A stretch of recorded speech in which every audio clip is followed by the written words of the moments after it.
Ô, beleza. Bom, galerinha, boa tarde aí para todo mundo, ou boa noite, ou bom dia, sei lá quando vocês estiverem vendo, nesse calor maravilhoso que estamos vivendo. Bom, pessoal, hoje a gente vai, então, voltar um pouco ali no teoria, né? Que eu queria colocar umas coisas um pouco mais práticas antes para vocês começarem a pensar e fritar o cérebro na pesquisa, mas eu acho que antes da gente chegar e falar um pouco mais de levantar hipótese, né, que seria a próxima aula, de focar mesmo em ter um objetivo claro e definido da pesquisa, falar um pouco do método científico, que a gente vai ver hipótese, a gente vai começar a ver como fazer design de experimento, outras coisas mais práticas, né? Mas eu acho que é importante a gente entender, então, o método como um todo, é o que a gente vai ver na aula de hoje, tá? Bom, eu corrigi as entregas do trabalho de hoje de vocês, de todas as 59 pessoas que entregaram, acho que foi por aí. E eu corrigi tudo. Eu tentei dar palpites e pitacos para tentar ajudar todo mundo ali. Tem algumas áreas de pesquisa que claramente eu não entendo nada do assunto e aí eu não tenho muito o que dizer, infelizmente, perdão. Mas eu tentei todo mundo dar algum guia, alguma coisa, né? A galera principalmente está mexendo com coisa de geração procedural, se quiser trocar ideia comigo, fiquem à vontade. A parte de evolutivos, de modo geral, entrando um pouco também. As coisas de jogos educativos, eu mexer um pouco, mas o Sage provavelmente pode ajudar vocês mais do que eu. A galera de PLN, falar com o Thiago Pardo, que é um dos ícones da área, assim, de modo geral. E a HC tinha a Renata, que aposentou. Eu não sei quem está liderando muito aí. Eu sei que a Camila, eu acho que mexe um pouco essa área, pode ajudar vocês mais nisso, né?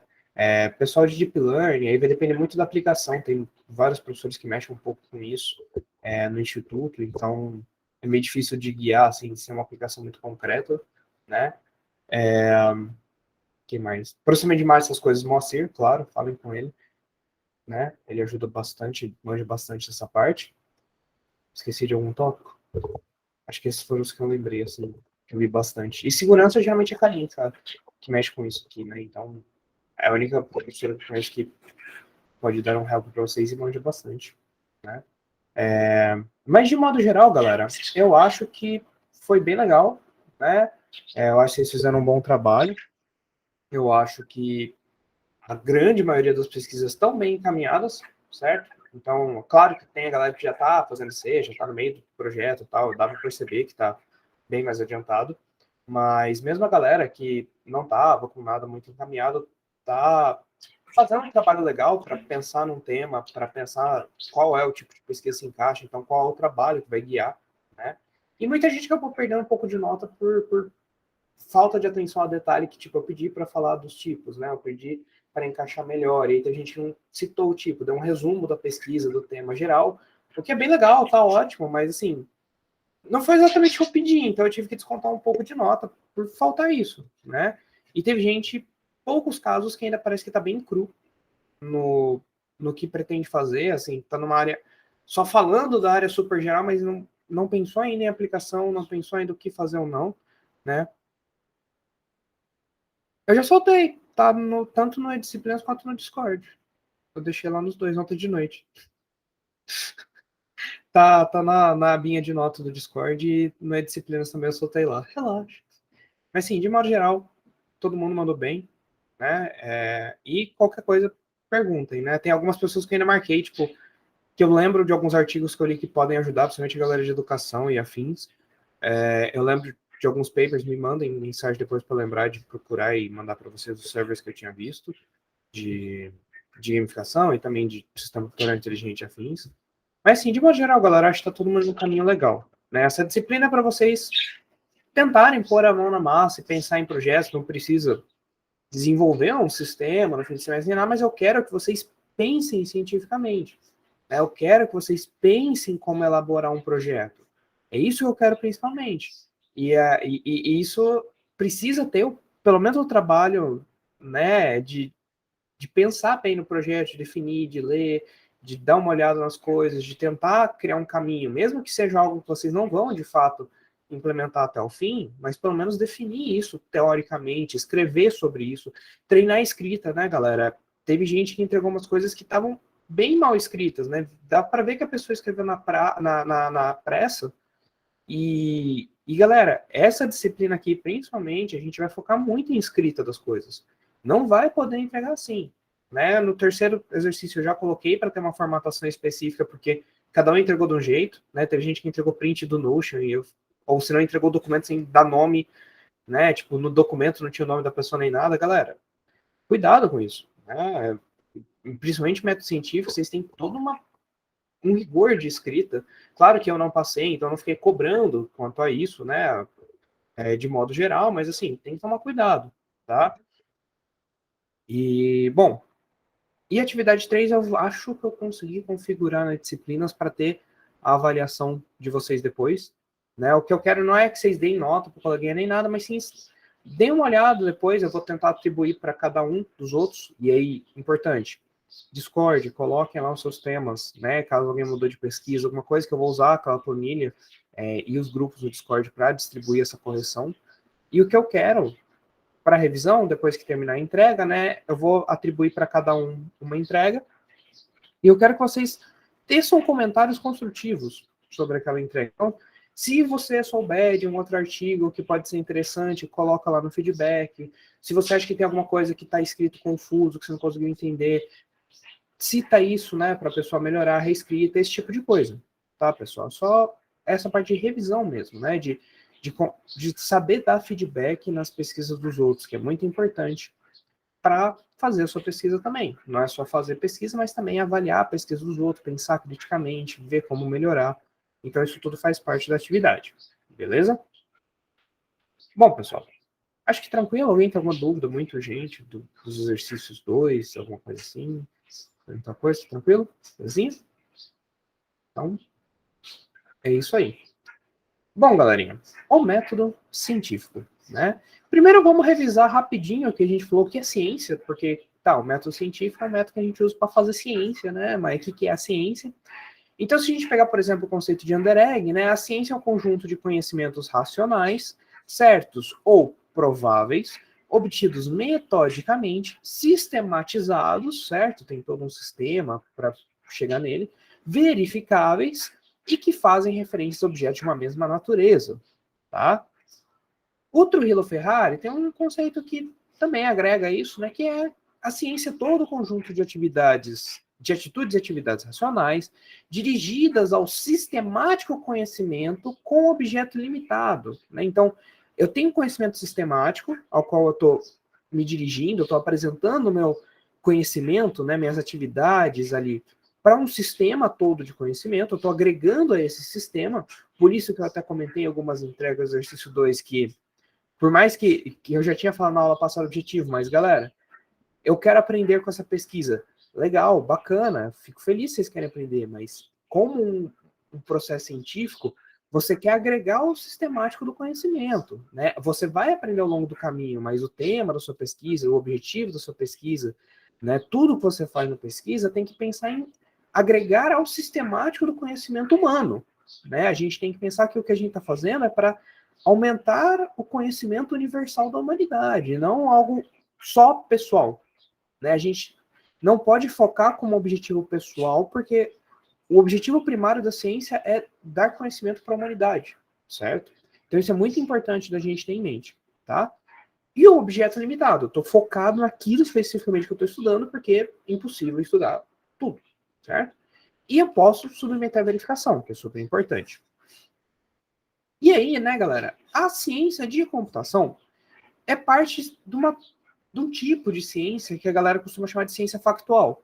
Ou seja, são fatos que supostamente ocorrem no mundo, certo? E, em consequência, a gente pode, com a observação e experimentação, comprovar ou refutar, né, as fórmulas, as hipóteses que a gente tem, certo? Então, o que a gente vai mexer em 99,9% com ciência da computação são coisas observáveis, são coisas que eu consigo montar um experimento e provar, o que é ótimo para a gente, né? A galera de humanas sofre muito com isso, a galera de psicologia sofre muito com isso, que é muita coisa que é difícil de observar, é difícil de você comprovar, né? Depende de pessoa a pessoa, de país a país, de grupo de pessoas, tal. A gente tem esse ponto que ajuda muito, que as coisas em computação, apesar de claramente a gente saber que computação é movida a magia negra, né? É uma ciência totalmente inexata que funciona quando o computador quer funcionar. De modo geral, a gente consegue comprovar os nossos experimentos, né? A gente consegue fazer as coisas funcionarem do mesmo jeito cada vez que a gente roda e experimentar várias vezes com alguma coisa e por aí vai, né? Então isso é muito legal da ciência da computação. E esse conhecimento factual, ele tem algumas características próprias, que vai ser muito importante com o método científico, né? A gente consegue falar tudo isso sobre o conhecimento factual, que é a nossa ciência da computação de modo geral, que ela é racional, certo? Eu uso meu cérebro para pensar e não o que eu estou sentindo no momento. É objetivo, certo? Eu tenho que descrever sem enrolação. Ele está focado em algo específico. É factual, ou seja, são fatos que ocorrem. Transcende aos fatos, então, além de ser factual, eu consigo generalizar isso para outras aplicações. Pelo menos eu posso tentar, né? É analítico, né? Então eu tenho uma análise mais exata sobre isso, matemática. É claro, eu não tenho dúvidas e ambiguidades. É preciso, né? Eu consigo delimitar com precisão que o meu resultado é certo, com tantos por cento de acurácia, ou o que quer que seja. É comunicável, eu consigo, apesar que é difícil, não é trivial, mas eu consigo comunicar o meu experimento, minha pesquisa, o meu conhecimento para as outras pessoas. As outras pessoas podem verificar. Ele depende de investigação metódica, então eu não posso simplesmente pegar e falar, não, porque o programa que eu fiz, ele é muito melhor que os outros da literatura. Por quê? Ah, porque eu rodei aqui no meu PC e deu um resultado bom e eu acho que é bom, né? Eu estou falando que é bom. Não, eu preciso fazer uma investigação metódica, eu estou falando que é melhor em acurácia, então eu tenho que pegar os outros, né, que estão em volta e comparar, dado o mesmo conjunto de dados, a acurácia, por exemplo, ou, de preferência, dado vários conjuntos de dados, fazer testes estatísticos que me permitem afirmar, dado a hipótese nula, que é diferente de verdade a minha acurácia dos outros, né, algoritmos, por exemplo. Ele é sistemático, certo? Tem toda uma sistematização do conhecimento, as áreas, sub-áreas, definições de conhecimento, o que agrega em cada uma, etc. É acumulativo, ainda bem. Então, a humanidade consegue avançar, né, em tecnologia, em ciência, porque desde que a escrita foi inventada, facilitou muito que o conhecimento dos outros vai passado adiante. Então, a gente consegue ler, inclusive, livros de Aristóteles, que ia 3.000 anos atrás, um pouco menos, né, pensava o melhor possível sobre a ciência daquela época e começava a desvendar várias coisas, né? Então ele vai acumulando. Claro que isso melhorou muito depois da imprensa e muitas outras coisas lá para 1800. Mas enfim, não é aula de história. Ele é falível, ou seja, se tiver algo errado, as pessoas conseguem mostrar que tem algo errado e a gente tem que olhar e falar, pô, tá errado mesmo, né? Foi mal aí, né? Vou ter que aceitar, né? Se você não conseguir provar que a pessoa que está provando que está errado está errada, né? Obviamente. Ele é geral, então ele não funciona para um contexto simplesmente específico, mas para outras aplicações. Explicativo, né? Eu explico o que está acontecendo, eu mostro o que está acontecendo, eu não só chego no resultado e falo, tá aí, funciona, se vira. Eu explico por quê, né? Isso funciona melhor, isso funciona pior, isso resolve o problema, isso não resolve o problema. Preditivo, então, machine learning, principalmente, né? Eu consigo prever como uma nova série de dados vai se comportar se eu tiver estudado uma série similar, uma série anterior. Ele é aberto, em teoria, né? A gente pode até discutir sobre isso mais para frente. Estava até brincando com a galera do Fog que eu acabei de ter que gastar R$300 para publicar o meu paper nesse SB Games, né? E o Cap estava zoando que ele vai ter que gastar mais de 500 para publicar no congresso que é junto com a SB Games.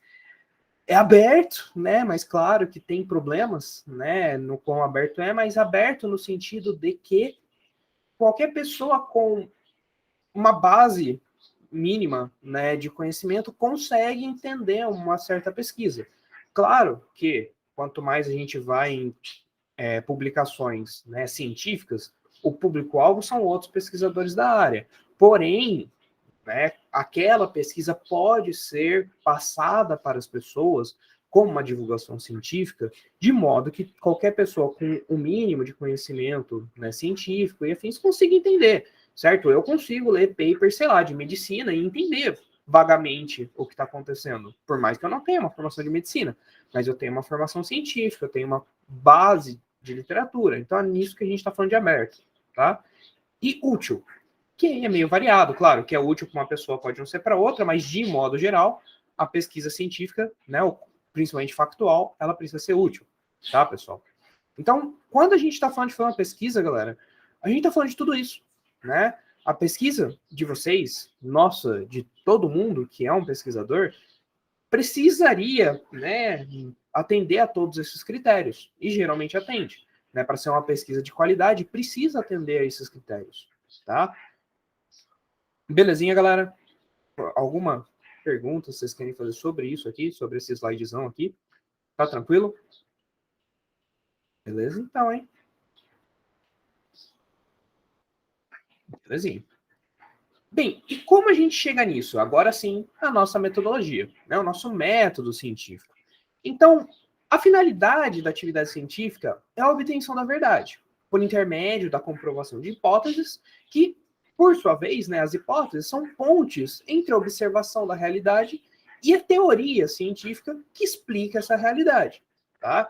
Então, a nossa atividade científica, eu vou ter uma verdade que não é a verdade absoluta, mas pode ser uma verdade momentânea, uma verdade sobre um assunto específico, né?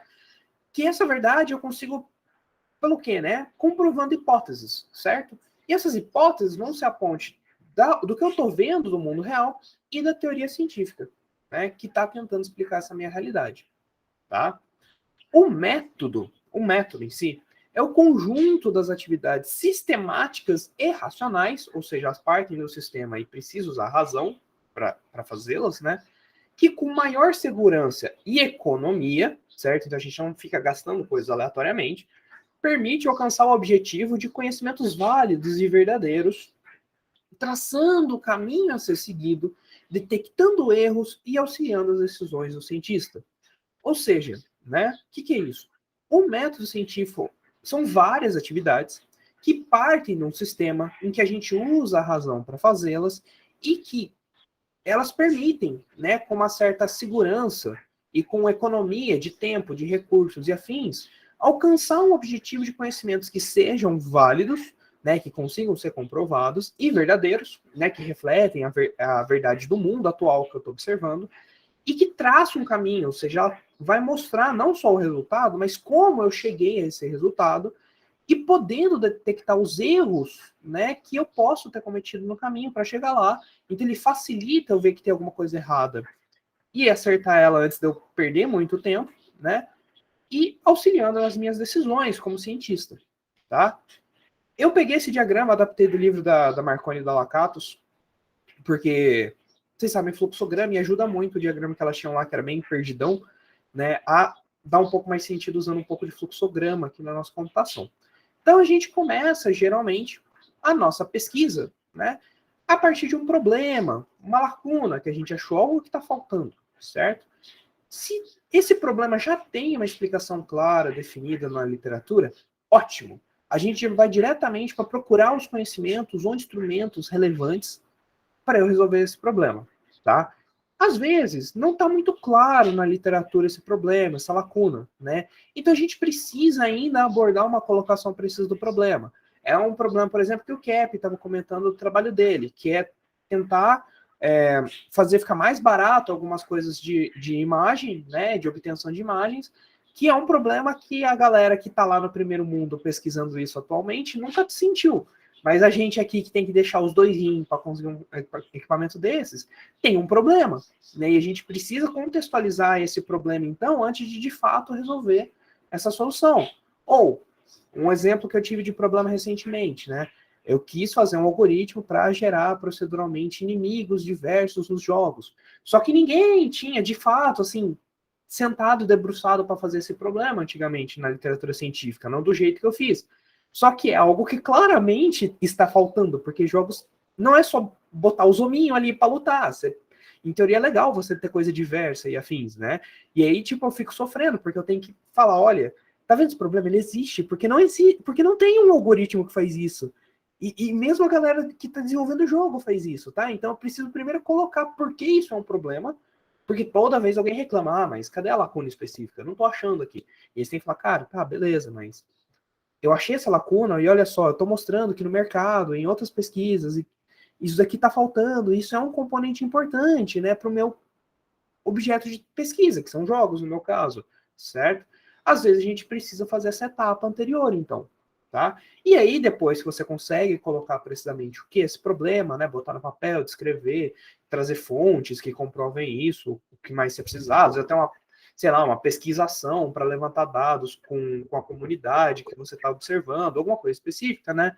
Você pode procurar, então, conhecimentos ou instrumentos relevantes na literatura científica, geralmente, né? Para você, então, fazer uma tentativa de solução. E essa tentativa de solução, né, ela pode dar certo ou pode dar errado, certo? Se ela der errado, o que eu vou ter que fazer? Eu vou ter que pensar em novas ideias, produção de novos dados, né, fazer mais experimentos, coletar mais dados, pensar em novos algoritmos, usar novas ferramentas, etc., até eu obter, de fato, uma solução, certo? Eu poderia até fazer um loop aqui, mas ia ficar muito poluído, tá? E aí, de fato, a gente vai, então, e consegue fazer a minha solução. Cheguei numa solução. E agora? Né? Tá tudo bem, tudo ótimo, nossa, resolvi o meu problema, tá feito, entrega lá, publica, tá feito? Não muito, tá? Porque chegar numa solução específica, né? Tipo, eu rodei meu algoritmo para um conjunto de dados específico e ele funcionou, ele rodou, ele deu um resultado legal, 95% de acurácia no meu classificador, ou o que quer que seja, né? Acabou a pesquisa? Não. Por quê? Porque eu preciso provar essa solução. Eu preciso generalizar essa solução. Isso vai depender muito da área, tá? Mas, por exemplo, existem áreas que a gente de fato consegue provar, né, em computação mais determinística, que isso funciona. Então, a gente vai fazer análise de complexidade do algoritmo, por exemplo, para provar que ele é mais rápido, ou a gente vai fazer prova uma prova algorítmica, né, de que aquilo sempre me traz a solução correta, às vezes até precisando da formulação matemática daquilo, ou o que acontece em muitas pesquisas atuais, que a computação já não é mais determinística, né, em redes neurais, em algoritmos evolutivos, aprendizado de máquina, de modo geral, acontece que a gente precisa, pelo menos, fazer uma prova estatística daquilo, tá? Eu vou tentar trazer algumas coisas sobre isso, um pouco mais voltadas na prática, quando a gente vai falando de experimentos analíticos, né? Mas o que acontece, galera, é que muitas vezes eu vou ter que pegar e rodar essa minha solução para diversos conjuntos de dados, fazer diversas execuções, comparar com outros métodos da literatura e fazer uma análise estatística sobre ele, né? Uma análise que geralmente eu vou comparar se a média dos resultados é igual, se tem um desvio padrão igual ou não, e por aí vai, tá? Se eu conseguir, de fato, através dessa análise, ter uma conclusão satisfatória, geralmente está ok, né? Eu fiz uma prova legal, eu concluo o meu trabalho por enquanto, até alguém achar uma melhoria do método, até alguém achar outro algoritmo, até alguém achar alguma outra coisa que possa melhorar. Ou achar um erro no problema também, né? Caso a minha prova não dê certo, eu não consiga uma significância estatística entre os meus dados, eu não consegui provar matematicamente que aquilo funcione, e aí aquilo virou um algoritmo, sei lá, de heurística mesmo e tal, por ser impossível, tem muito problema que é impossível, claro, né, provar deterministicamente. Às vezes eu posso ter que começar um novo ciclo. Então, meu problema funcionou bem em alguns casos, mas não em outros, não sei porquê. Então, deixo em aberto, né, para alguém continuar, porque eu não sei. Ou senão, até mesmo às vezes, a gente chega e fala, funcionou bem, tá legal, pá, mas eu tenho quase certeza que se você usasse outro algoritmo, se você mudasse essas coisinhas aqui no meu algoritmo atual, ou alguma coisa assim, ficaria melhor. Então você já basicamente aponta uma nova lacuna, né? Que é, olha, usa isso aí nesse algoritmo, né? Junta tal coisinha nesse algoritmo, pá, que provavelmente vai dar uma solução melhor. E a gente volta, tá? Então, galera, esse diagrama que vocês estão vendo aqui, é basicamente o que vocês vão fazer na pesquisa de vocês, né, de modo geral. É basicamente o que qualquer pesquisa deveria ser feita. Então, isso daqui é uma pesquisa, não é simplesmente pegar e falar, eu fiquei dando lá uns remédios aí para os pacientes de uma doença X, né, e, nossa, teve muita gente que sobreviveu, então deu bom, né, sem nenhuma análise, sem nenhum parâmetro, sem fazer uma comparação analítica. Aí você vai ver e morrer até mais gente do que morreria sem o remédio quando você analisa os dados de fato, mas não seguiu um método, não seguiu nada, e aí fala, não funciona, nossa, balinha de goma funciona perfeito para qualquer doença, né? Porque água, por exemplo, é uma coisa importante, né? H2O é um veneno, porque todas as pessoas que já morreram tomaram H2O. É um problema muito complicado do nosso ambiente atual, o consumo de H2O. É muito complicado. Esse é o tipo de coisa que não faz sentido, né? E tem muita gente que vira e mexe. É complicado. Não bebam água, galera. Não bebam água. Faz mal. Então, galera, tranquilo aqui. Dióxido de monoxide, muito bom, adoro isso. Essa é muito clássica. Bom, galera, tranquilo aqui esse diagrama. Eu acho que ele é bem legal para vocês terem uma ideia geral do que vocês estão fazendo quando fazem ciência. Né? Eu acho que é legal ter uma coisa visual. Assim, eu nunca tinha visto algo que tentasse resumir assim, visualmente bonitinho. Eu me empolguei para fazer isso, porque eu acho que facilita muito entender o processo da metodologia científica. Né? E claro que isso muda, tá, galera? Ele já mudou muito ao longo dos anos, né? Atualizando, e hoje é o que. Hoje em dia, assim, no geral, a gente segue para a metodologia de científica, né? Beleza? Tranquilo, galera. Então, beleza. Bom, algumas coisas importantes do método científico, né? A gente não pode só coletar um bando de dados e jogar os dados, tá aí os dados, ó, se vira. A gente precisa explicar os dados, né? Explicar o que a gente conseguiu interpretar daqueles dados, o que aqueles dados significam, o que eles mostram, né? Não basta só fazer experimento com um grupo A e B e concluir que uma média é maior que a outra e com isso concluir que o tal algoritmo, o sistema, método é mais eficaz, certo? Eu preciso de algo que eu venho comentando faz tempo, de uma relevância estatística, né? É preciso de uma teoria que explique essa diferença e também reduzir o viés. Então, né, tem no livro até um exemplo, acho que eu não coloquei aqui, não. Mas, por exemplo, eu vou lá e faço um experimento e falo, não, eu acho que o meu método é melhor, né? Então eu vou fazer um método de, sei lá, um método de documentação de sistemas, que eu acho que funciona muito melhor, muito mais claro do que os métodos atuais aí de engenharia de software, APO, o que quer que seja aí. Não vai mais usar diagrama de sistema, não vai mais usar diagrama de comunicação, não. Vai usar aqui o diagrama de fulano. O diagrama de fulano que vai ser usado, tá? O que eu vou fazer então? Não, ó, tá vendo esses três amigos meus aqui? Eles vão fazer um sistema, né? E eu vou falar para eles usarem o meu método. Né? Meus amigão, meus parceiros, nossa, tenho certeza que eles vão usar direito.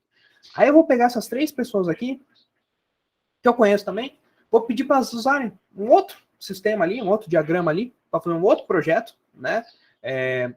E claramente, né? Eu vou falar, ó, galera, usa isso aí, mas ó, não vai funcionar não, viu? Mas usa aí, o meu vai ser melhor.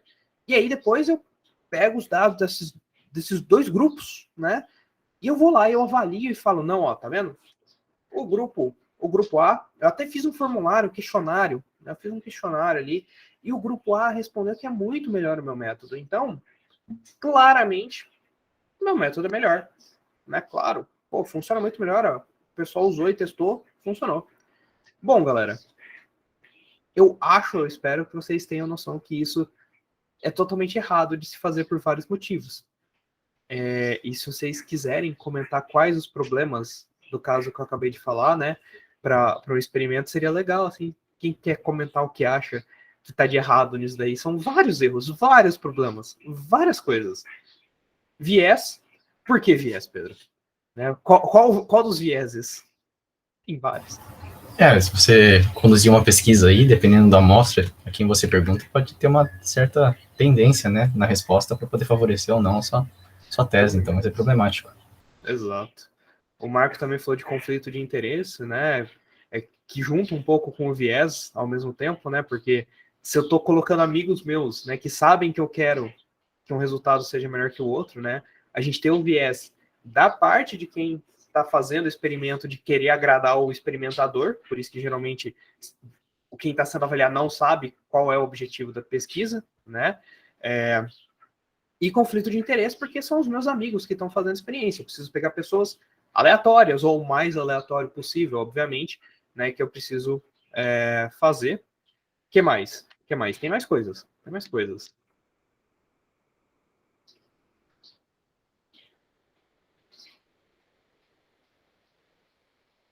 É uma chance, Leonardo. É uma chance. E votar qual é o melhor. Já é alguma coisa. O problema aí, inclusive, é uma crítica que pode ser adequada, mas tem um viés que acaba se encaixando aí, que é a ordem em qual vai ser implementado. E se você implementar usando os dois, você vai ter que ter implementado um antes. Então você já tem mais experiência no sistema de modo geral, não importa com qual você vai colocar. Então, geralmente, falar para o mesmo grupo fazer os dois não costuma ser uma ideia legal, né? E é por isso, eu ainda estou esperando a resposta, é que tem mais uma coisa além de tudo isso que o pessoal comentou. Mas o que geralmente a galera faz para evitar esse tipo de viés que vocês estão comentando são experimentos que a galera chama de double blind, de duplo cego, né? Que é como é feita a revisão de artigo, por exemplo. Então, o que eu vou fazer no experimento? Eu não sei quem são as pessoas que estão testando, assim, eu posso saber quem são as pessoas que estão testando, mas eu vou fazer o seguinte, eu vou atribuir, sem eu saber quais grupos vão usar o método que eu propus, quais grupos vão usar o método da literatura, e essas pessoas não vão saber o que eu estou experimentando.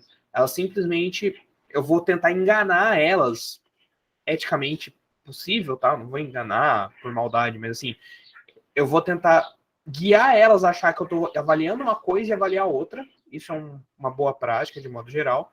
E elas não podem saber o que está avaliando elas, né? Então, porque elas, senão elas vão ter viés de tentar responder aquilo de um modo positivo ou negativo, de acordo com o que elas acharem, né? Então, geralmente, eu vou fazer que essas pessoas desenvolvam esse sistema usando esses métodos diferentes, sem elas nem saberem que elas estão avaliando esse método, certo? Essa documentação. E eu não vou saber quais grupos estão fazendo o quê. E aí, no final, eu processo esses dados, né? E consigo identificar sem muito viés. Claro que sempre existe um pouco de viés, mas eu elimino boa parte do viés aqui em grupos diferentes. E aí vem o outro ponto que ninguém falou ainda, que eu estou esperando. Tem um ponto muito importante aqui. Que eu falei que vai ter um grupo A e um grupo B. Vai, galera. Vamos. Exatamente. Não é nem uma consultação de ter grupo de controle ou não, apesar que o grupo de controle seria o grupo que vai fazer o experimento normal, digamos assim, que vai usar o método usado. Né? Ele poderia ser considerado um grupo de controle aqui. Mas o que não tem, galera, é significância dos dados. Tá? Isso é muito importante. Se eu grupo A, grupo B, o que isso vai me dizer se eu experimentei com um grupo de pessoas o meu método, né? Dependendo da avaliação que eu for usar, tipo, sim ou não, você gostou disso, sim ou não? Pô, eu vou ter vou ter o sim ou não só da pessoa, sabe? Então, a gente não tem significância dos nossos dados com dois grupos, né? Dependendo da nossa forma de avaliação, a gente provavelmente vai ter um questionário complexo, vai medir dados, né, de desenvolvimento e outras coisas, mas mesmo que a gente vá usar só dados, assim, métricas quantitativas, né? Só métricas que vão diretamente medir o desempenho do grupo, assim, fixadas na literatura e afins, eu vou ter que fazer uma média desse tipo de coisa e verificar se a média do grupo de controle do grupo com o meu algoritmo, né? Se essa média é diferente. Porque se eu não fizer isso, vocês vão falar, o grupo A preferiu o grupo B, não. Meu experimento não vai ser aprovado em nenhum congresso de qualidade. Nenhum. Eu tenho certeza, no máximo, vocês conseguem um pôster. No máximo, assim. E ainda num congresso meio duvidoso, tá? Precisa ter significância. Porque pode ter sido um acaso. Pode ter sido que, por milagre do destino, o grupo que usou o meu método já tinha conhecimento de alguma coisa parecida que levava eles a entenderem.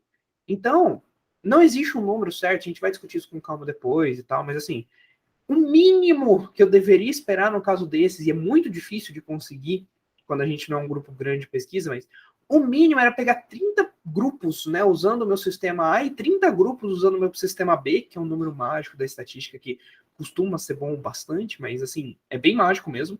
E aí pegar a média das notas do grupo A, média das notas do grupo B, cada nota parcialmente colocar no sistema, né, de análise estatística e verificar se a hipótese nula de que a média é igual é diferente ou não, tá? É verdadeiro ou não a hipótese nula, tá?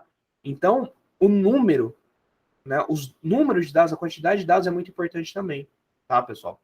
Isso é muito importante. A gente vai falar mais, mas assim, eu aproveitei só para a gente discutir algumas coisas que eu acho que é bem legal a gente começar a implantar essa ideia aqui, tá? A gente hoje vai falar de várias correntes filosóficas do método científico, né, que são, digamos assim, as mais importantes. Tem outras, claro, e algumas não são nem tanto correntes, e sim conceitos, tá? Mas a gente vai falar, então, de empirismo, positivismo, pragmatismo, objetividade, indução, refutação, coerentismo, lâmina de Ockham e construtivismo, tá? Então, a gente vai discutir sobre elas, né? Mas existem explicações mais detalhadas sobre cada uma e até sobre outras correntes no livro, né? Dos livros bases, tá? O empirismo é uma frase muito famosa na computação que descreve boa parte do empirismo, né? Teoria é quando o fenômeno é compreendido, mas não funciona. Prática é quando funciona, mas a gente não sabe por quê. Na computação, coexiste a teoria e a prática. Nada funciona e a gente não sabe por quê. É bem famosa essa piada, eu rio toda vez e choro depois pensando nos meus projetos, mas é a realidade, assim, não é a realidade, não deveria ser, na verdade, né? Mas, assim, é comum, né, a gente sofrer com algumas coisas assim. Funcionar não é o bastante para a ciência, tá? Só funcionar ali. O empírico significa que é guiado pela evidência obtida em pesquisa científica sistemática e controlada, tá? Então, empírico não é só, funcionou, tá bom. Eu preciso de uma pesquisa científica sistemática, controlada, e a partir dessa pesquisa, os dados que eu obtive, eu posso comprovar empiricamente algo, tá? Uma das mais importantes influências do método científico, tá? Foi o empirismo. O John Locke, que começou ele em 1500, alguma coisa, se não me engano, John Locke dessa época, 1500, 1600, não lembro agora o ano de cabeça. Toda teoria científica deve ser baseada em observações que podem ser testadas e produzir leis gerais com poder preditivo, tá? Então, minha teoria científica, eu preciso de observações que outras pessoas podem testar, porque aí podem refutar ou comprovar o que eu fiz, e eu preciso não só pegar esses dados e falar funciona, mas tentar entender esses dados e extrair uma lei geral com a predição sobre isso, né? Então, se Newton observou a maçã cair, e ele viu que outras coisas caíram, e falou, beleza, a força que está fazendo a maçã cair, né, é uma força que está sendo aplicada em todo mundo, por isso que as coisas caem, por isso que as coisas ficam no chão. Gravidade, né, esse tipo de predição, tá? Teorias científicas, elas podem ser verificadas com evidências empíricas, né? Se elas não explicarem adequadamente o que foi observado, eu preciso refutar essa minha teoria, certo?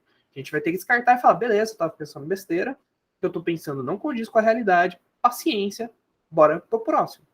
Casos isolados também não são evidência científica, que nem eu estava falando, vocês devem ter cansado de ver, triste pra caramba, mas, fulano tomou cloroquina e melhorou do Covid. Claro, 95% das pessoas sem tomar remédio vão melhorar. Isso é um caso isolado, que não tem como usar de evidência científica. A gente precisa ter testes com grupos grandes, né? No empirismo, desde 1600, a galera já sabe disso, né, galera? Faz, assim, 500 anos, né, que a gente sabe como deveria ser feitas as coisas, e tem gente que ainda não aprendeu. Faz parte, né? Infelizmente são pessoas que têm poder e controle no país, mas, né, acontece, né? Meu tio tomou chá de mosquito, né? Foi lá, colocou os mosquitinhos ali na água, ali, ó, extraiu lá a queratina deles ali, curou a diabetes. Nossa, galera, então chá de mosquito, ó, cura diabetes é uma delícia, né? Eu tenho uma tia-avó que morreu porque parou de tomar remédio e começou a tomar chazinho de quebra-pedra, que foi para tratar da diabetes dela. Infecção urinária, isso. Aconteceu já na minha família, essas coisas. Antes de eu nascer até, mas acontece, né? Infelizmente. Na minha cidade esfriou, então aquecimento global, ó, mentira. Totalmente mentira, tá fazendo frio. Como que aquecimento global está fazendo frio? Que absurdo, né? O influenciador X, né, ficou milionário, só com o próprio suor ali. Então a gente vive num sistema muito meritocrático, né?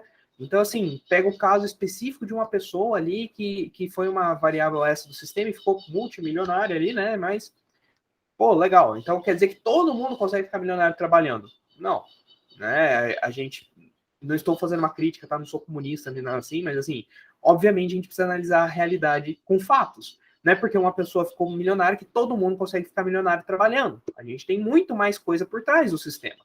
E aí tem um monte de coach, um monte de esquema de pirâmide que se aproveita das pessoas por ingenuidade, né? O esquema de marketing multinível, né? E por aí vai usando esse tipo de falta de conhecimento das pessoas, né? A ingenuidade das pessoas. Então, o método científico não só serve para fazer ciência, como para não cair em golpes, né, na vida real, né? É muito importante isso, galera. E não fazer besteira e não se matar tomando coisas erradas ou parando de tomar remédio porque fulana disse que o chá, ciclano disse que toma cachaça, né? Marketing multinível, muito importante, muito importante. Então, a ciência pode ajudar a gente muito mais que só a escrever paper, tá, galera? Então, outra coisa importante, né? Uma pessoa importante, não vou dizer quem, disse que um remédio X para vermes de boi cura Covid. Meus amigos tomaram e não morreram, então funciona muito bem, né? Imagina que dê efeito colateral, tem um monte de gente com infecção no rim por causa desse remédio e tal, mas os vermes de boi ali estão tudo curado na pessoa, né? É muito importante, muito triste ver, em pleno 2021, que o método científico foi jogado fora por ministérios, né, importantes que deveriam se basear na ciência. É bem preocupante, mas a gente está aqui na universidade para tentar ser uma resiliência a isso, né, e a gente continuar focando no método científico, porque é isso que comprova se funciona ou não. Pode, o verme de boi aí, né, o remédio de verme de boi pode curar Covid, desde que seja comprovado. Isso não curar, paciência. Ele funciona bem com verme de boi.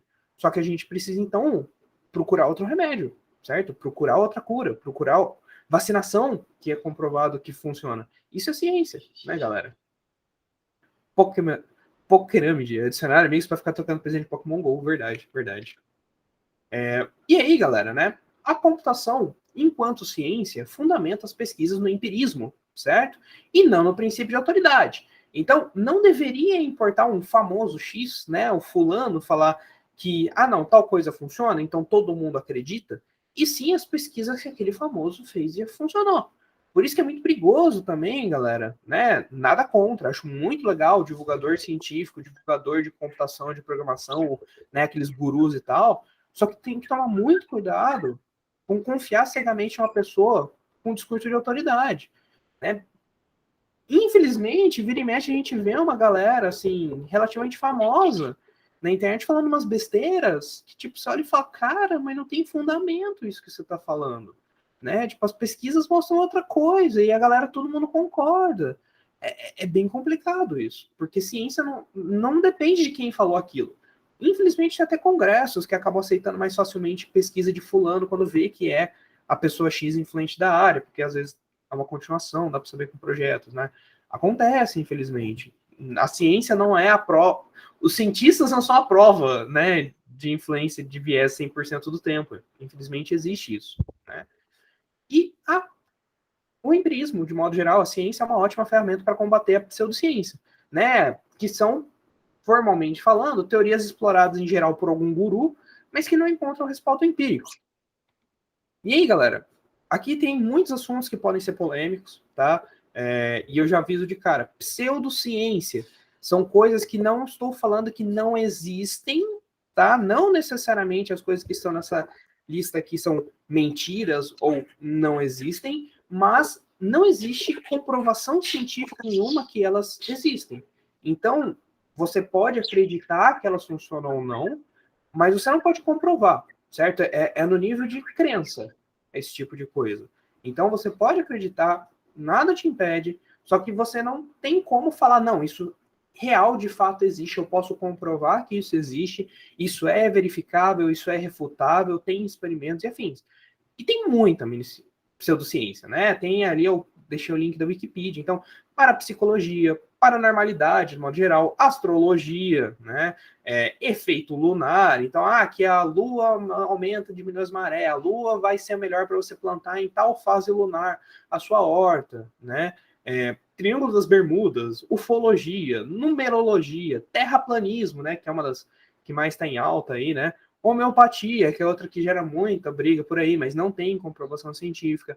Aromaterapia, fitoterapia, cromoterapia, cristaloterapia, polígrafo, né, para identificar mentira e tal. Frenologia, que é a análise do crânio que os nazistas usavam para falar, né, que o crânio de fulano era melhor e aquele cara, por ter o crânio assim, era um assassino.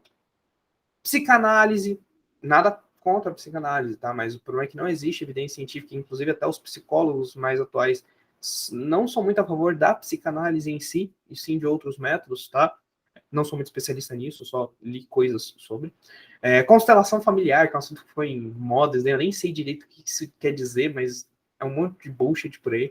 Design inteligente, né? Que é aquela ideia, não, porque as coisas existem assim, porque alguma entidade superior quis que ficasse assim, então tudo tem que ter uma funcionalidade, né?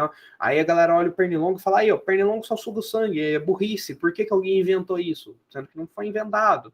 Pelo menos de acordo com a ciência, isso foi bilhões de anos de evolução natural que o bicho apareceu, o bicho não morreu, tava bom de sugar o sangue dos outros, tá bom, deixa ele lá, né? Se não tem ninguém matando ele, sobreviveu, né? Não tem necessariamente um propósito. Criptozoologia, que é tipo achar o monstro do Lago Ness, o Bigfoot, esses animais aí que ninguém nunca achou. Medicina ortomolecular, quiropraxia, hipersensibilidade eletromagnética do Better Call Saul, se alguém viu a série, a cura pela fé, hipnose, acupuntura, criacionismo, enfim. A gente tem muita pseudociência rolando por aí. E o que é importante da gente ver é saber separar as coisas, né, galera? Então, o grande problema da pseudociência é quando as pessoas tentam fazer com que ela seja uma verdade absoluta, irrefutáveis, e isso acaba virando uma coisa padrão na sociedade, todo mundo acredita naquilo, em detrimento de coisas científicas, né? A grande preocupação da pseudociência é verdade. A grande problema da pseudociência é quando, por exemplo, uma pessoa vai fazer uma aromaterapia ao invés de se tratar de uma doença grave, por exemplo, com a nossa medicina científica, né? O tratamento medicinal científico, comprovado, seguro. E muitas vezes as pessoas colocam a vida delas em risco por conta disso, né? Você acreditar que existe disco voador ou não, desde que você não destrua a sua vida indo atrás de uma plantação bizarra e gastar todo o seu dinheiro atrás disso ou qualquer coisa assim, beleza, até se fizer esse problema é seu também. Só que é perigoso quando isso afeta o nosso bem-estar, a nossa saúde, em detrimento de coisas que cientificamente têm comprovação e poderiam de fato nos ajudar, né? Ou quando junta um bando de terraplanista que também é anti-vacina e começa a destruir todo um legado de ciência que a gente tem em colocar a vida de centenas de milhares de pessoas em risco, né? Então a gente, como cientista, precisa ter muito cuidado com esse tipo de coisa, né? De novo, tá tudo bem você acreditar em alien, não é um assunto que tem comprovação que existe ou não, né? É um assunto realmente que é opinião, mas é opinião.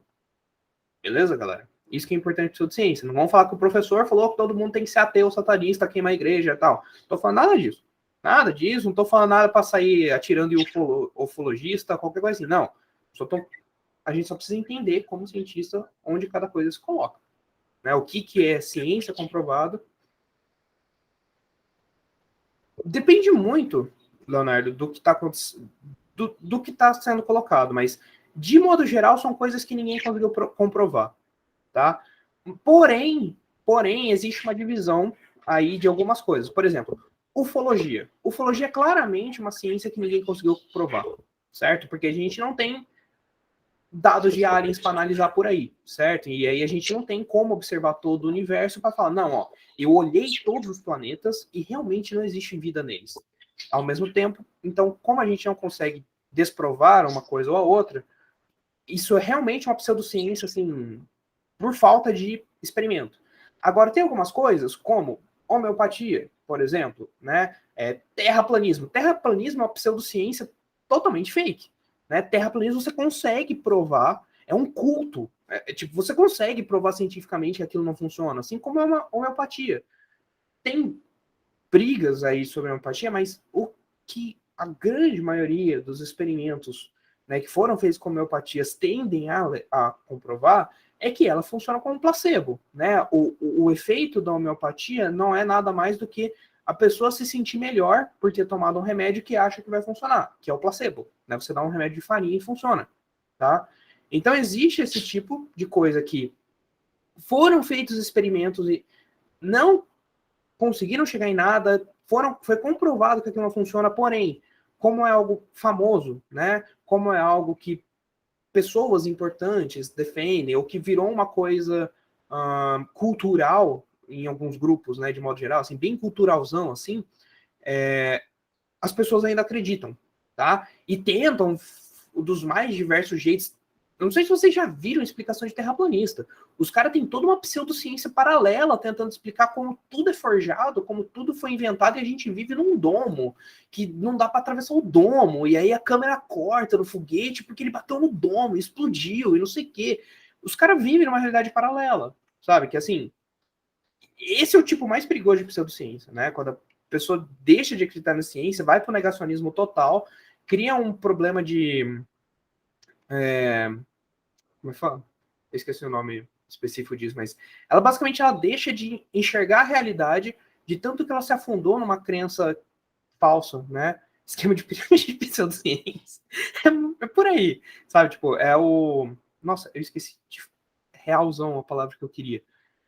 A suspension of disbelief, a suspensão da realidade, né? A pessoa entra numa suspensão da realidade tão grande para continuar reforçando aquilo que ela achou que era verdade e pessoas que ela gostava muito, que tinha alguma influência grande sobre ela, falavam de pé junto que era verdade, que quando chega um ponto que ela não consegue mais defender aquilo na realidade, ela começa a entrar numa realidade meio paralela, né? De defender isso. Tem todo um estudo sobre isso que ficou muito evidente com todo esse negacionismo dos antivacinas, terraplanismo e tal. Tem umas coisas legais, eu posso depois separar uns vídeos e mandar para vocês sobre suspension of disbelief, essas coisas de fake news, assim, pseudociência e tal, né? Mas nesse grupo aqui, não, é só fechando, né? Existem coisas que já foram comprovadas que não funcionam, tentaram, não funcionam, e outras que simplesmente não dá, né? Que nem criacionismo. Como é que você vai provar que Deus existe ou não existe? Assim como a crença religiosa no geral, né? Não tem como. Então não é um assunto pertinente à ciência, né? Uma das vertentes religiosas, não é bem uma religião, mas que é o agnosticismo, é sobre isso. É, cara, a ciência não pode provar que qualquer Deus que seja de qualquer religião existe ou não existe. Isso não é um assunto debatido pela ciência. Acabou. Isso vai para a crença de cada um. Eu posso ser um cientista ateu, eu posso ser um cientista sendo religioso, de qualquer religião que seja, ou posso ser um agnóstico. Particularmente eu sou agnóstico. Acho que não é uma discussão que vale a pena. Eu posso ter minha crença pessoal, mas eu não vou ficar brigando com ninguém sobre isso, não, porque é um gosto, sabe? Não tem como comprovar uma coisa ou outra. Né? Esse é um tipo de pseudociência no sentido que não tem como provar. Ela foge da metodologia científica, tá? Beleza? Ficou claro que existem dois grupos aqui complicados de se separar, mas que são bem definidos? Tranquilo? Sim, isso com certeza. Com certeza. Assim, muitas pesquisas. É que o problema da pseudociência, muitas delas foram pesquisas que pareciam funcionar, e que quando descobriram os erros e que não funcionava, as pessoas já estavam envolvidas demais naquilo para admitir, né? E muitas coisas foram esse caso, né? Foram coisas tipo, não, parece que funciona, nossa, tá dando bem, legal, e de repente chega que fala, não rolou não, velho, não tá funcionando, né? E aí as pessoas se recusam a acreditar naquilo. E é um problema, porque isso é coisa que cientistas não deveriam ter, né? Deu errado? Ah, é pesquisa de 10 anos na minha vida e provar que eu estava errado. Paciência, faz parte. Você, pelo menos por 10 anos, mostrou que aquilo não funciona, né? Faz parte. Beleza? Bom, galera, um outro achismo, né? Uma pseudociência. A maioria dos programadores não gosta de ferramenta ou tecnologia X. Com base em quê? Observando como? Quais dados empíricos que fundamentam isso? Como que eu posso verificar isso, né? A gente, como cientista, precisa ser cético. A gente não pode sair e acreditar. Né? Então, vocês podem me questionar também, né? Não tem problema, faz parte disso. Eu gosto quando a galera pergunta, porque realmente é isso, né? A gente não pode sair e acreditar, tipo, a maioria dos programadores não gosta de Java. Com que base? Java é uma das linguagens mais utilizadas até hoje.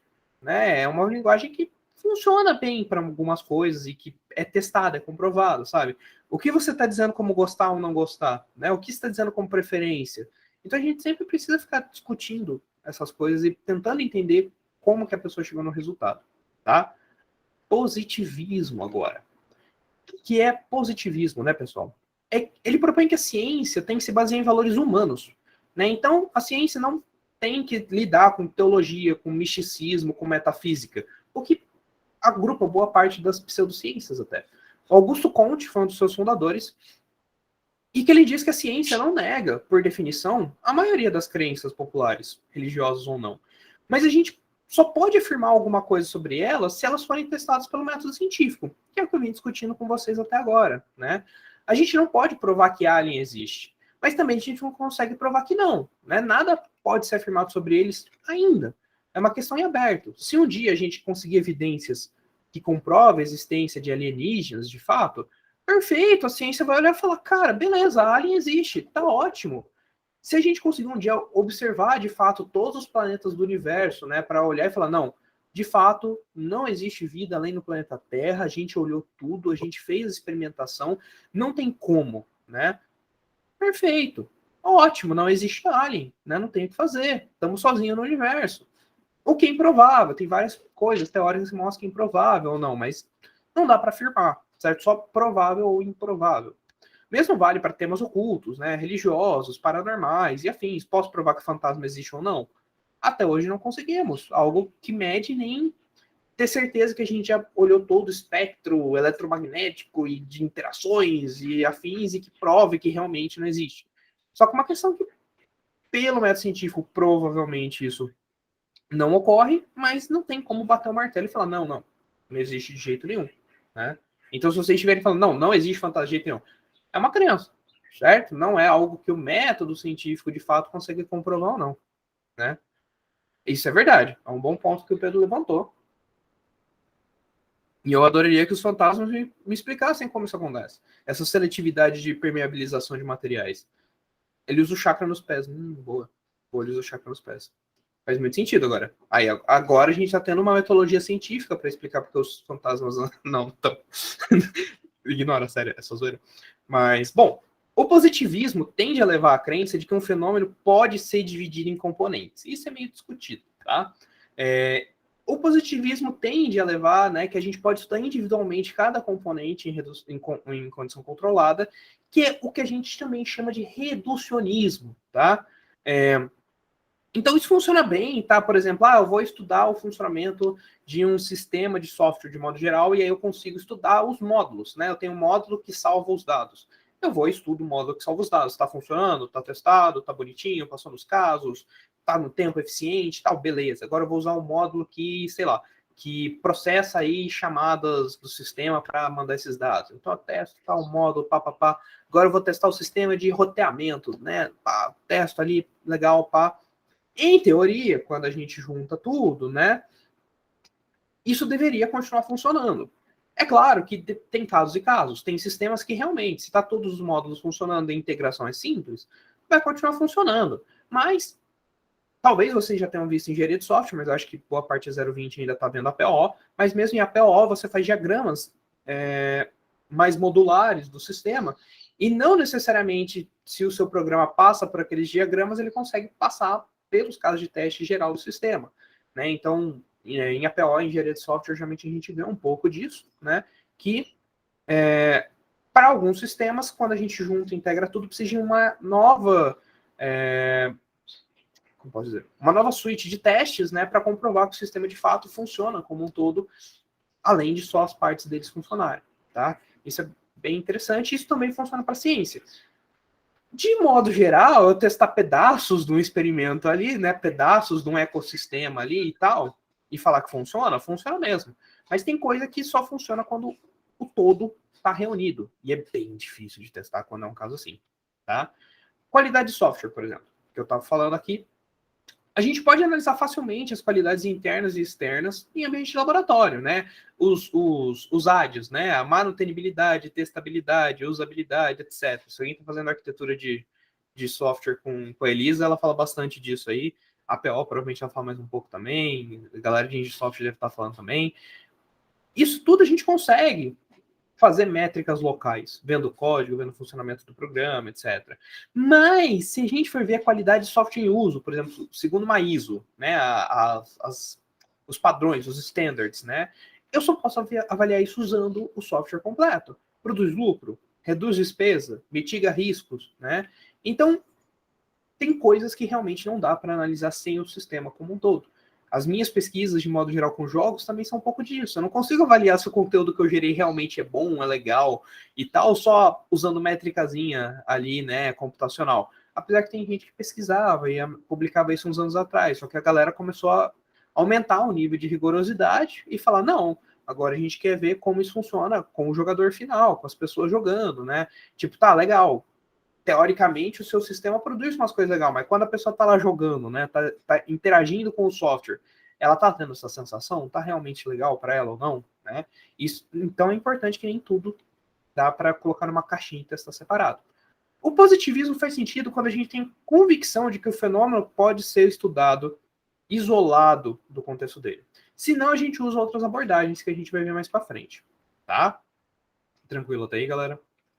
Então, pragmatismo é uma corrente que se opõe ao realismo científico, tá? Então, aqueles caras ali defendem, né, o realista, que a ciência descreve a realidade. E o pragmatismo, né, basicamente chega e fala assim, não, não, não. Não é possível saber o que é a realidade. A gente pode viver numa simulação. Não, é outro assunto, mas é parecido, né? A ciência explica só os fenômenos observados, certo? Então, muitas vezes, o que a gente considera realidade pode mudar mais do que a gente pensa. Então, se a gente pegar a galera de alguns... Vamos depender um pouco do período histórico e afins, mas vamos falar a galera lá, né, da Idade Média, que acreditava bastante em que a Terra era o centro do mundo, que não existia mais nada além da Terra e tal. Quando a galera de fato comprovou, né, que existe todo um sistema solar em volta, mudou a realidade das pessoas. Quando depois provaram que não só existe um sistema solar, como o universo inteiro em expansão, mudou a realidade das pessoas.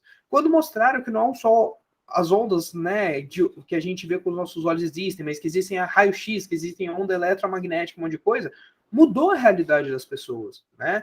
Então, a ciência explica o que a gente consegue entender com a realidade atual, os fenômenos observados, né? O que a gente observa é um pedaço da realidade, certo? Então, até por o contexto de fantasma, por exemplo, entra aqui, né? A gente observa um pedaço da realidade.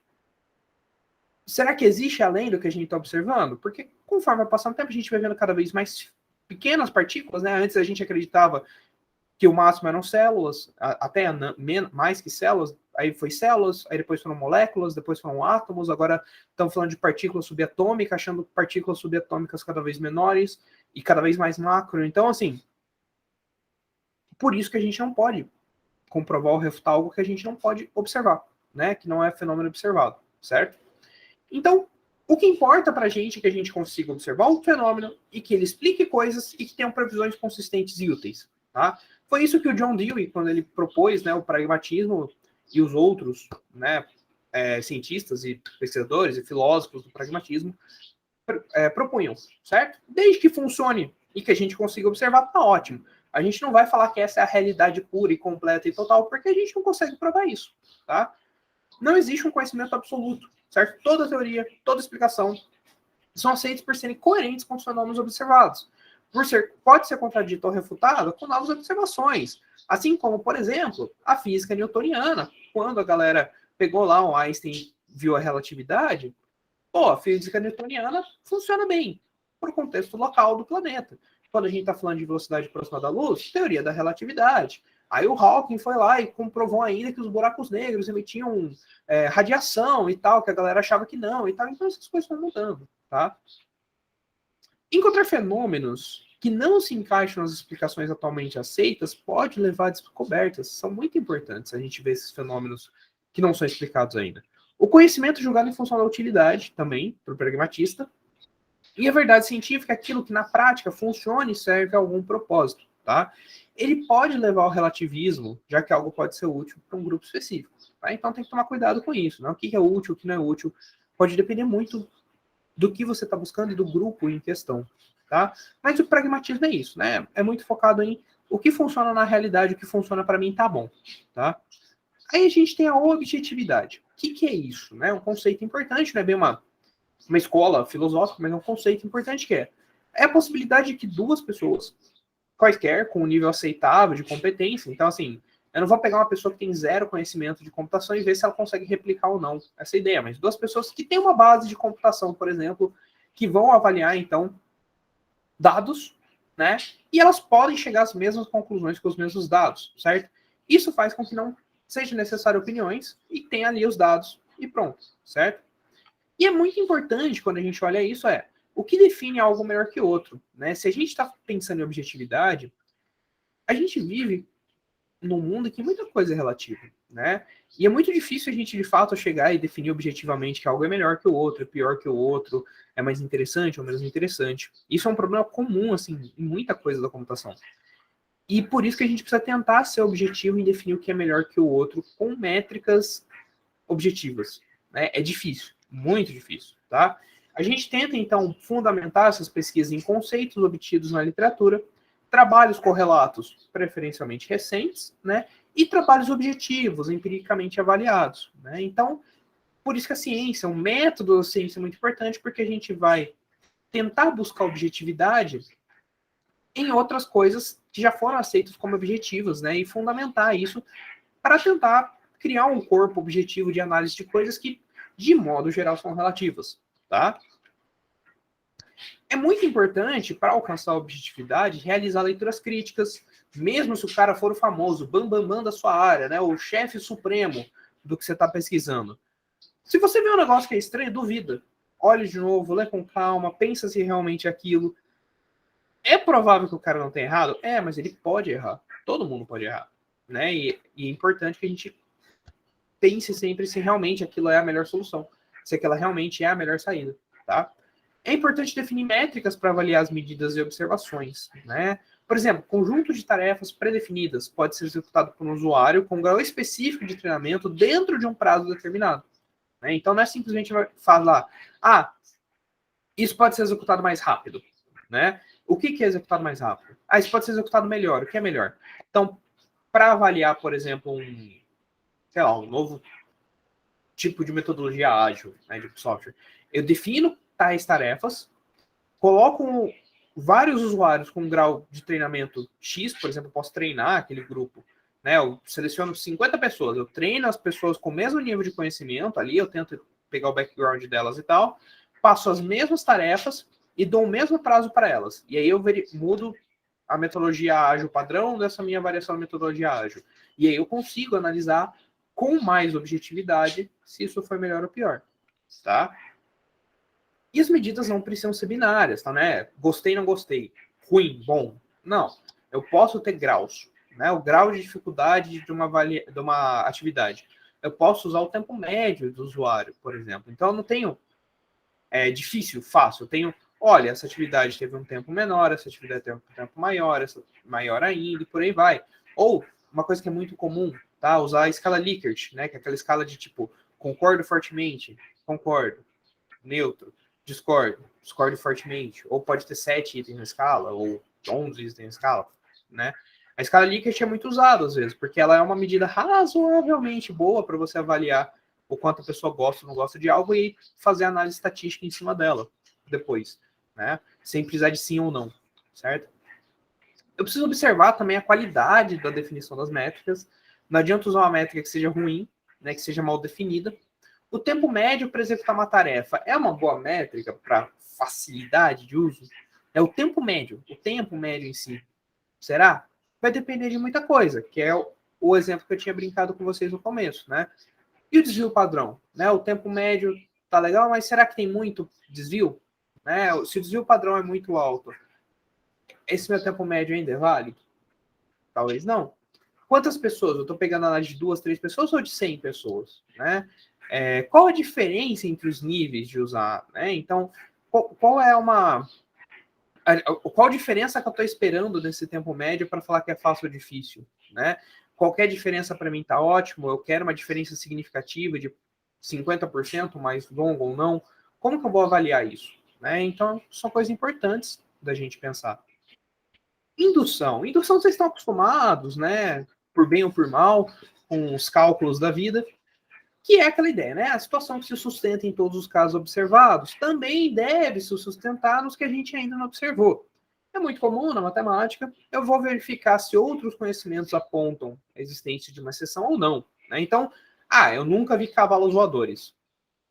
Mas existe algum motivo para ter cavalo voador? Eu vou chegar a uma indução falando, não, porque, pombinhas voam, bem-te-vi voa, arara voa, ganso voa. Os bichos estão crescendo, então, sei lá, o cavalo deve voar também, né? Por definição, né? Você vai aumentando o tamanho do bicho. Não, qualquer bicho voa, né? Baleia voa, né? Mas aí você vai olhar e falar, cara, ele é pesado, o peso do corpo dele não funciona, a densidade óssea do cavalo é muito grande, a densidade óssea de aves é muito menor, a filologia dele, ele veio de uma evolução muito diferente das aves voadoras. Tem aves que não voam também por serem pesadas, que nem o avestruz, a ema, né? Então acho que cavalo não voa, né? Não faz sentido, né? Eu posso comprovar que cavalos voadores não existem, né? Tipo, não, porque eu vou fazer uma pesquisa em todos os lugares do universo, da existência, da realidade, do passado, do futuro, para provar que o cavalo não existe. Nesse caso, eu não preciso, porque simplesmente não existe nada na ciência atual que me faça acreditar minimamente que cavalos podem voar, tá? Então a gente tem que tomar cuidado com a indução também, porque, né, tem uns casos problemáticos. Por exemplo, propriedades difusas, né, que não são fáceis de medir com 0 a 1, né? Uma criança recém-nascida é jovem, certo? E se uma pessoa é jovem, né, se eu somar um dia na idade dela, ela ainda é jovem, certo? Não vai mudar nada. Soma um dia, ainda é jovem, soma outro dia, ainda é jovem. Por indução, quer dizer que pessoa de qualquer idade é jovem, certo? Se somar um dia, não deixa pessoa velha, então todo mundo é jovem. Né? Tem vários desafios lógicos com esse tipo de coisa assim que é engraçado, né? Mas isso não funciona para indução porque ser jovem é uma definição muito difusa. O que é jovem? Não tem uma estipulação correta sobre isso, né? Não é uma série numérica, não é alguma coisa assim que é fácil de induzir.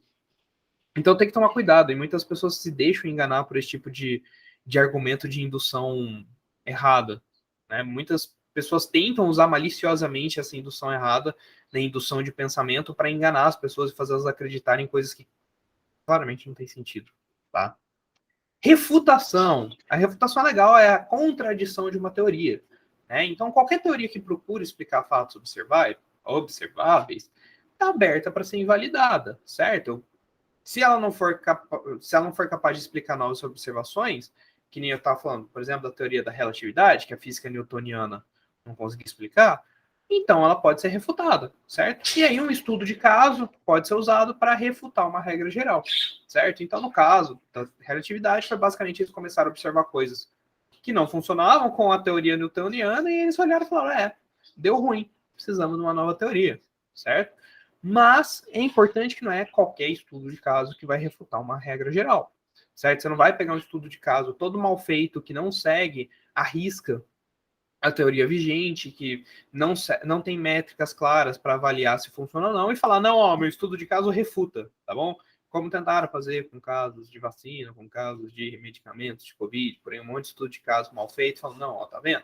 Meu estudo de caso está refutando, né? Estatística mal feita, aplicada. Vocês querem absurdo científico? Ver a história dessa pandemia, velho. Nossa, é triste, galera. Eu preciso fazer um estudo de caso correto, bem definido, com uma boa hipótese, com métricas definidas, com um experimento bem desenhado, bem planejado, bem executado, para eu de fato conseguir quebrar uma teoria geral. Imagina o peso da galera que quebrou a física newtoniana.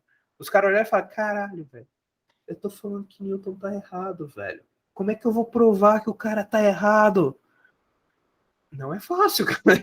Você tem que ter uma pesquisa sólida para derrubar uma teoria vigente muito ampla, tá? Não necessariamente uma refutação descarta a lei original. Por exemplo, a física newtoniana ainda é super válida aqui na Terra. A gente usa normal, ela é mais simples do que a teoria da relatividade para explicar as coisas. Eu não preciso ficar levando o C, né, da velocidade da luz em tudo que é lugar. Só que a relatividade vai explicar exceções, né? Porque como a gente vive na Terra, o resto é exceção para a gente, tá? Por mais que seja super comum a relatividade ser aplicada, porque é no espaço, né? Tem aí o coerentismo, né, galera? Que é o quê? Ele fala que a teoria não explica a realidade. Ela é coerente com as observações e que, pelo princípio da indução, na falta da refutação, essa teoria pode ser aceita como explicação. Então perceba que o coerentismo, ele basicamente, né, ele junta um pouco com o pragmatismo ali, com um pouco do princípio da indução, e ele vai um pouco além e fala, olha, a gente não está mesmo explicando a realidade. O que a gente faz é, pega as observações, né, vê se a teoria que a gente está propondo, ela é coerente com essas nossas observações, e, por indução, se a gente não tiver uma refutação, a gente aceita essa teoria como uma explicação válida e geral, certo? O que faz muito sentido, certo, galera? A gente não está, então, com a ciência propondo uma verdade absoluta, mas com os dados que a gente tem agora, com os experimentos que a gente tem, com essa teoria por falta de refutação, por indução, eu aceito ela como verdade, né? Pelo menos no momento atual, certo? E aí, né, uma das últimas coisinhas da aula de hoje, a lâmina de Ockham, ela é muito interessante. Ela basicamente diz, né, que no caso de várias teorias que explicam as mesmas observações, eu devo preferir a mais simples entre elas, tá? Que a ideia de nunca use mais do que for realmente necessário, certo? Então, é bem interessante ela, porque, por exemplo, eu tenho a teoria de que os dias têm 24 horas, né? Legal, dias 24 horas, faz sentido. Aí, imagina que tem uma teoria que, na verdade, fala que não, ó, os dias têm 24 horas agora. Mas, esse exemplo tem no livro, eu achei muito bom. Mas no ano de 2099, a partir do dia 15 de fevereiro, os dias vão passar a ter 24 horas e 5 minutos. Então a gente não pode dizer que os dias têm 24 horas. É uma teoria, não tem como a gente refutar essa teoria, né? Então ela pode estar verdadeira, então a gente talvez devesse escrever, né, que os dias têm 24 horas até o presente momento, né? E aí que um dia pode mudar as horas do dia. Porém, né, galera, tem sentido a gente se basear numa teoria que só em 2099 a gente vai conseguir comprovar? Tipo, não faz sentido, certo? É um negócio que é muito mais complexo do que precisa. Então, de modo geral, isso é muito legal. E, infelizmente, eu vejo pesquisadores que às vezes tentam fugir um pouco disso porque não dá glamour, né? Esse negócio é muito simples, não é muito glamouroso, né? Mas a ciência tem que ser simples, né? O mais simples possível. Então, nossa, porque a galera estava usando aquela teoria super complexa, nossa, esse algoritmo super complicado para resolver o problema tal. Aí, de repente, a pessoa chega com um algoritmo muito mais simples, que resolve mais fácil, só que não usa deep learning, não usa essas coisas aí que tá na modinha, a galera fala, mas é muito simples esse algoritmo, né? Para que está usando ele mesmo, né? Nossa. A lâmina de Ockham diz, né, é um guia, digamos assim, que vamos no mais simples, né? Se existe duas teorias que explicam a mesma coisa, vamos com o mais simples, porque é mais fácil, certo? E por fim, o construtivismo, né, que a gente tem, foi criado pelo Jean Piaget, né? Na verdade a galera na Grécia já falava um pouco, mas o Piaget é considerado o fundador atual do construtivismo, certo? E ele vai além do reducionismo e positivismo, né, galera? Ele afirma que não só as verdades científicas elaboradas, mas todos os significados em geral são construídos de forma coletiva pela humanidade. Os experimentos controlados no laboratório, então, podem não representar as nuances e complexidades do mundo real. Né? Ele é o cara que ataca muito o reducionismo, Piaget. E o que acontece é que os pesquisadores construtivistas eles vão evitar experimentos reducionistas controlados. Então, o negócio de focar em testar um pedaço de software diferente, não. A galera gosta muito de fazer pesquisação, né? Ir lá com a galera, trabalhar junto, pesquisar junto. Pesquisa etnográfica, então fazer pesquisa com toda a população ali, de um contexto específico, para tentar entender melhor. Estudo de caso para construir a teoria, não para refutação, né? Um estudo de caso para tentar entender melhor como funciona tal ecossistema, tal, né, aplicação de modo geral ali. E aí depois fazer as outras pesquisas, né? Eles têm um foco muito diferente, galera, do construtivismo, que a ciência clássica, vamos dizer assim, né, a ciência tradicional, que eles querem teorias locais, eles querem especificar as coisas, né, para grupos menores, ao invés do que a gente costuma tentar fazer de generalizar, né? Então o foco deles principalmente é explicar contextos menores, contextos mais humanos, mais pessoais, né, ao invés de tentar fazer uma coisa genérica que agrupa todos, né? Inclusive a gente costuma ver o construtivismo muito mais em pesquisas de humanas, né, do que aqui nas exatas, porque a gente tem a tendência nas exatas de querer comprovar as coisas, generalizar e falar funciona para todo mundo, é isso, beleza, valeu, falou, até a próxima. E é mais fácil para a gente generalizar também, né, de modo geral. As pesquisas humanas é difícil generalizar porque é difícil de fazer experimento com humanos, tá? Então é complicadinho. E o construtivismo é bem legal, assim, ele tem muitas coisas como corrente pedagógica, tem bastante coisa legal, do construtivismo, é um tema interessante de estudos. Mas de metodologia científica é isso, né, galera? Eu usei principalmente aí o livro do Waslavic, que é bem legalzinho de ler, bem focado, mas também peguei algumas coisas do livro da Marconi e da Lakatos, tá? Que é bem legal também. E é isso que eu queria trazer para vocês hoje. Finalmente eu terminei uma aula um pouco antes, olha só, né? E aí, galera? Pode sim, pode perguntar, tranquilo. Só vou dar uns recadinhos finais, galera, né? Bom, primeira coisa, semana que vem é sem comp, certo? Se eu não estou enganado, semana que vem é sem comp. Aproveitem a sem comp, vão na sem comp, a sem comp é muito legal, dá um trabalho absurdo de fazer. Vindo de quem já organizou três sem comps e meia, uma delas eu larguei na metade que eu não consegui terminar, mas dá trabalho fazer sem comp é legal. Vai ter a palestra da Léo, que vai ser bem legal, sobre pesquisa acadêmica. Eu recomendo todo mundo que está aqui ver a pesquisa da Léo. Né? Ela tem umas pesquisas muito foda como o Moacir, de processamento de imagem, afins, bem da hora. Né? Eu conheci ela desde a graduação, que ela era bichete minha, e manda muito bem, muito esforçado. E eu acho que vai ser a pesquisa mais voltada. Calma aí, galera. Segura a falando. Vai ser a palestra mais voltada à pesquisa que vai ter na Sem Comp, então eu recomendo muito vocês verem. Né? Não vai estar semana que vem, então vai lá, aproveita Sem Comp e tal. Vai lá, dá força pro pessoal, organizar a Sem Comp. Exato. Ainda mais fazer ela virar algo virtual, que o mais legal da Sem Comp é ir lá presencialmente, curtir as coisas, comer salgadinho até você ficar com azia, mas faz parte, né, galera?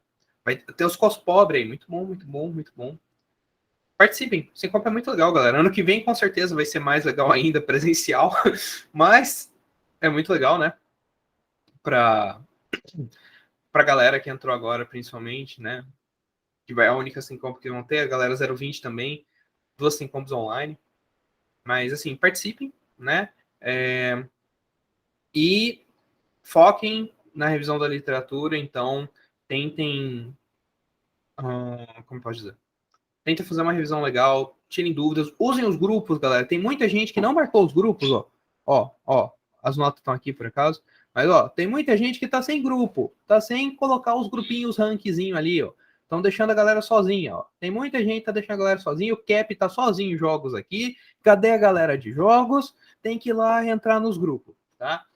Troquem ideias, troquem papers, perguntem lá ideias gerais, marca aí nos grupos se tiver alguma coisa que eu mando paper, se eu souber alguma coisa para vocês. Mas é legal a gente trabalhando, discutindo, tá? Depois da Semcomp, a gente vai falar um pouco de pós, vai prosseguir mais na pesquisa de vocês, então, de fato, tá? Essa aula é muito importante, né, de metodologia científica, de modo geral, mas ela é mais teórica mesmo, né? Não é algo que vocês vão diretamente colocar no trabalho de vocês, mas é muito importante mesmo. Beleza, galera? Acho que é isso. Dê uma olhada nos feedbacks que eu escrevi para vocês. Eu passei basicamente meu fim de tarde e noite. Mano. Oi, fala, Pedro. Se pudesse só dar uma dica para o pessoal que está começando a pesquisar e organizar os artigos, para baixar o Mendeley. Tá? Essa plataforma é muito bacana, não só para ler o artigo e colocar anotações, mas também organizar ele em pastas e tudo mais. E isso é real. O negócio do Biblitex ele faz automático com LaTeX, então fica muito show. Eu preciso usar mais o Mendeley, cara. Eu nunca uso ele. É sensacional. Ele tem umas coisas muito boas mesmo. Vale a pena usar. Vale muito a pena o Mendeley. Na época que eu tentei usar, ele ainda estava muito vazio de coisa de computação. Eu tentei uma vez, mas assim, não retornava quase nada, pelo menos na minha área de geração procedural, assim. Tipo, eu olhava e falava, não, cadê as pesquisas? Não tem. Mas de modo geral funciona muito bem. A galera da engenharia usa bastante. Né? Que tem bastante coisa interessante lá. Beleza, galera? Então acho que são esses os recadinhos. Vou até parar de gravar aqui. Mas se tiverem coisa para perguntar, perguntem depois da gravação.